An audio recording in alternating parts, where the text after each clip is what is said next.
Estic passant la mar de bé repassant els discos del Cyrus Chestnut. My Father's Hands és l'últim de tots, gravat el 2021, uns mesos després de la mort del seu pare. Aquí ell recorda els bons moments que va passar compartint música amb el seu amic i mentor. Hi ha nostàlgia, però sobretot alegria en el record.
El Cyrus Chestnut.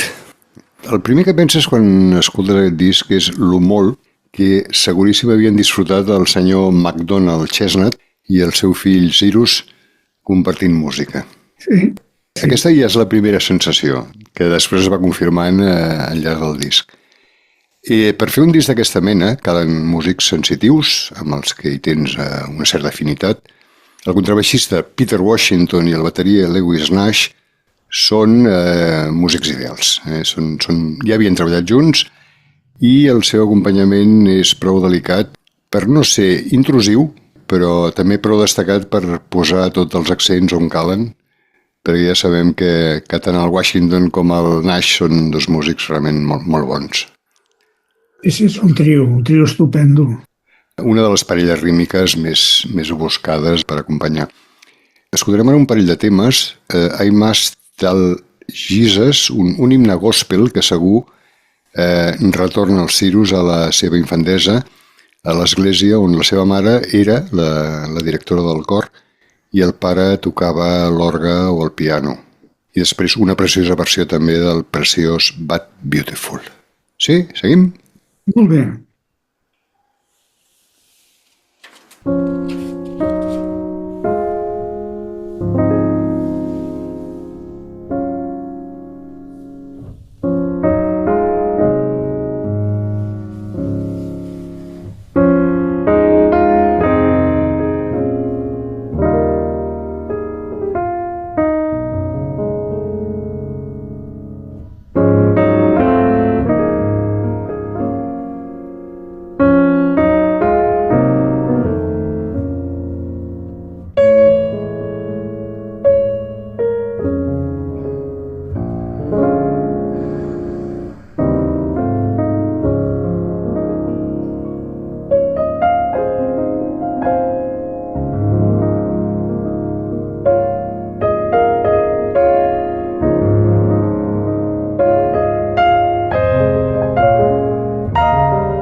Com va això?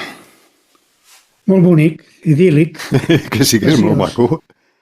És molt maco, hi ha alegria més aviat, més que tristor, hi ha una certa alegria del record, que a mi ho vaig passar amb el meu pare escoltant aquestes coses que us estic tocant ara, no? I els dos, tant el Nash com el Washington, la veritat és que l'acompanyen de morter, l'acompanyen estupendament bé. No parlarem del Chestnut perquè en un programa molt recent ja vam estar parlant una miqueta d'ell, vam explicar alguna mica la seva vida, no? I les seves gravacions que ha fet. Per tant, ens ho estalviem. Vull dir, si us interessa repassar-ho, doncs ho repasseu. Ho teniu en el blog i ja està. www.saxofonbcn, tot junt, .wordpress, acabat amb 2s.com. Si voleu, ho repasseu. I ja dic, no ens estendrem més doncs, parlant del músic. Seguim ara amb un tema que tranquil·lament podria haver signat l'Art Blakey i els Messengers.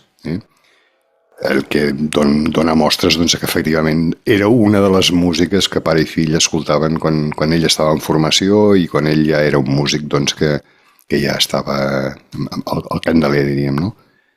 A veure què et sembla.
Aquí el Lewis Nash s'ha posat la disfressa de l'Art Blackie.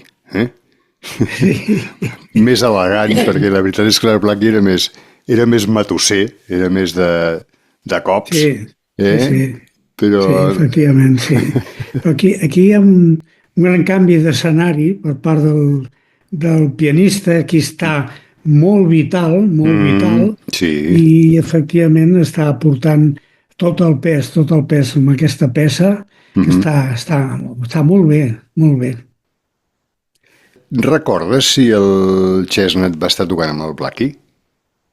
Jo no ho recordo. No tinc referència, no ho sé. Perquè gairebé que seria... No ho sé. Gairebé que seria l'únic pianista de jazz que no ha tocat amb el Blackie, però no recordo.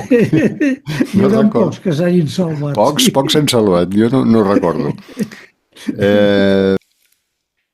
Bé, doncs un últim tema. Ara escoltarem una versió diferent, gairebé a ritme de bossa nova, del There Will Never Be Another You. Una versió curiosa.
un disc fet des de dins.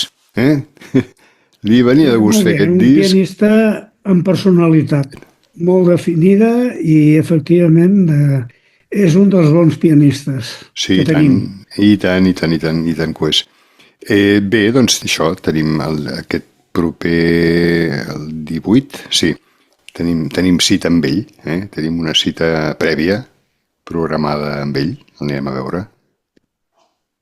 A veure què ens mostrarà, a veure què ens ensenyarà. Exacte, sí. A veure què... Actuació esperada. Sí, esperada, sobretot per sorpresiva. Les altres que hem anat a veure aquest any, aquesta gairebé que seria l'última, igual ens animem i anem a veure alguna altra, però les altres, doncs, més o menys sí sabíem què anàvem a escoltar, però aquesta, ni idea. Sorpresa.